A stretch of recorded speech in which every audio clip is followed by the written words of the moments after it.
परिवर्तनीय एकादशी व्रत कथा। युधिष्ठिर कहने लगे कि हे भगवान, भाद्रपद शुक्ल एकादशी का क्या नाम है, इसकी विधि तथा इसका महात्म्य कृपया करके कहिए।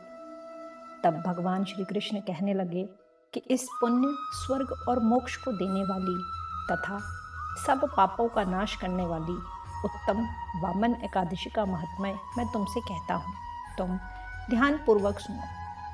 यह पद्मा एवं परिवर्तनीय एकादशी जयंती एकादशी भी कहलाती है।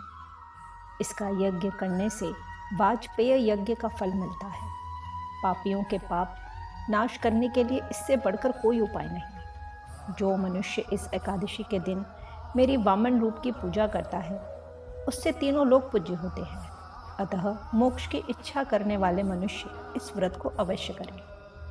जिसने भाद्रपद शुक्ल एकादशी को व्रत और पूजन किया, उसने ब्रह्मा विष्णु सहित तीनों लोकों का पूजन किया। इस दिन भगवान करवट लेते हैं, इसलिए इसको परिवर्तनीय एकादशी भी कहते हैं। भगवान के वचन सुनकर युधिष्ठिर बोले कि हे भगवान, मुझे अति संदेह हो रहा है कि आप किस तरह सोते और करवट लेते हैं तथा किस तरह राजा बलि को बांधा और वामन रूप रखकर क्या क्या लीलाएं की। चातुर्मास के व्रत की क्या विधि है तथा आपके शयन करने पर मनुष्य का क्या कर्तव्य है, सो आप मुझसे विस्तार से कहिए। श्री कृष्ण कहने लगे कि हे राजन, अब आप सब पापों को नष्ट करने वाली कथा का श्रवण करें। त्रेता युग में बलि नामक एक दैत्य था। वह मेरा परम भक्त था।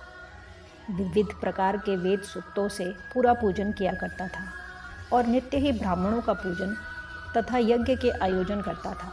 लेकिन इंद्र से द्वेष के कारण उसने इंद्रलोक तथा सभी देवताओं को जीत लिया। इस कारण सभी देवता एकत्र होकर सोच विचार कर भगवान के पास गए। बृहस्पति सहित इंद्रादिक देवता प्रभु के निकट जाकर और नतमस्तक होकर वेद मंत्रों द्वारा भगवान का पूजन और स्तुति करने लगे। अतः मैंने वामन रूप धारण करके 5वां अवतार लिया और फिर अत्यंत तेजस्वी रूप से राजा बलि को जीत लिया। इतनी वार्ता सुनकर राजा युधिष्ठिर बोले कि हे जनार्दन, आपने वामन रूप धारण करके उस महाबली दैत्य को किस प्रकार जीता।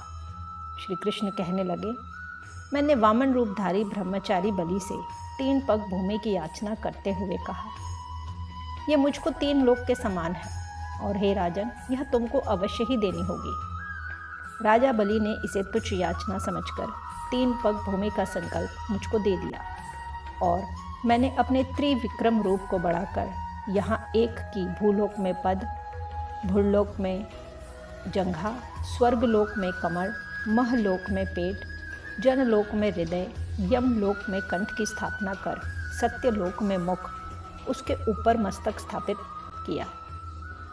सूर्य, चंद्रमा आदि सब ग्रह, गण, योग, नक्षत्र, इंद्रादिक देवता और शेष आदि सब नागगणों ने विविध प्रकार से वेद सूक्तों से प्रार्थना की। तब मैंने राजा बलि का हाथ पकड़कर कहा कि हे राजन, एक पद से पृथ्वी, दूसरे से स्वर्गलोक पूर्ण हो गए, अब तीसरा पग कहाँ रखूं? तब बलि ने अपना सिर झुका लिया और मैंने अपना पैर उसके मस्तक पर रख दिया, जिससे मेरा वह भक्त पाताल को चला गया। फिर उसकी विनती और नम्रता को देखकर मैंने कहा कि हे बलि, मैं सदैव तुम्हारे निकट ही रहूँगा। विरोचन पुत्र बलि से कहने पर भाद्रपद शुक्ल एकादशी के दिन बलि के आश्रम पर मेरी मूर्ति स्थापित हुई। इसी प्रकार दूसरी क्षीर सागर में शेषनाग के पष्ठ पर हुई।